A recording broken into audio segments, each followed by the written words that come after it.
ভালোবাসার টানে পরিবারের অমতে বিয়ে করে ঘর ছেড়েছিলাম। ভেবেছিলাম হয়তো ভালোবাসায় সব ভরিয়ে দেবে, কিন্তু সেই ঘরে যে আমার জ্যান্ত কবর রচনা হবে তা দুঃস্বপ্নেও কখনো ভাবিনি। বিয়ের প্রথম মাস থেকেই আমার উপর শুরু হয় যৌতুকের জন্য অমানবিক নির্যাতন। যখন মায়ের চোটে জ্ঞান হারাতাম, স্বামী নির্লিপ্ত মুখে বলতো, মরে যেতে পারিস না তুই? 7 মাসের অন্তঃসত্ত্বা থাকা অবস্থায় সামান্য স্পর্শ লাগার অপরাধে আমাকে লাথি মেরে খাট থেকে ফেলে দিয়েছিল। যন্ত্রণায় যখন ছটফট করছিলাম, তখনও তার মন একটুও গলেনি।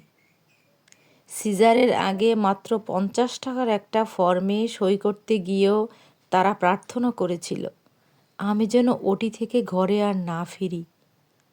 একদিন সিলিংয়ে দড়ি টানিয়ে বলেছিল, ইচ্ছা হলে আজ ঝুলে পড়। এক সময় ডিভোর্সের পর যখন বাবার বাড়িতে আশ্রয় নিলাম, আপন ভাবি বলল, এত কষ্ট করার কি দরকার? এক রাতের জন্য কারো কাছে গেলেই তো মিনিমাম 500 টাকা পাবে।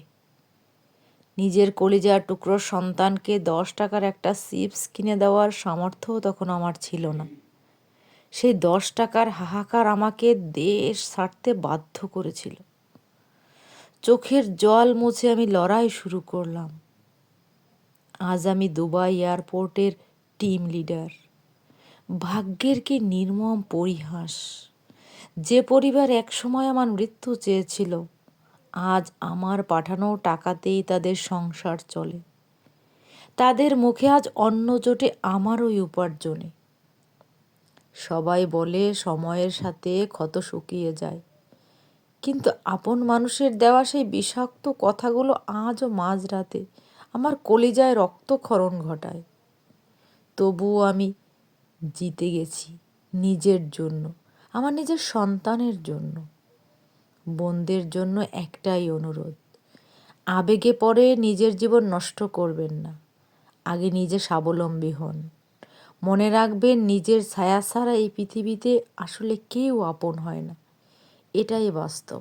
আপনার যখন সুদিন থাকবে, সবাই আপনার পাশে থাকবে। আপনার যখন দুর্দিন আসবে, কাউকেই খুঁজে পাবেন না। আর সাহায্যের হাত, সে তো অনেক দূরের কথা। কে আপন কে পর, বিপদের সময় সেটাই সবচেয়ে মুখ্য বিষয়। বিপদে পড়লে চেনা যায় কে আমার আপন ছিল, কে কথা শুনিয়েছিল, কে কষ্ট দিয়েছিল, আর সেই কষ্টগুলো বুকের ভেতর গিয়ে চাপা কান্নায় পরিণত হয়। তাই বলবো প্রত্যেকটা বোনকে স্বাবলম্বী হতে।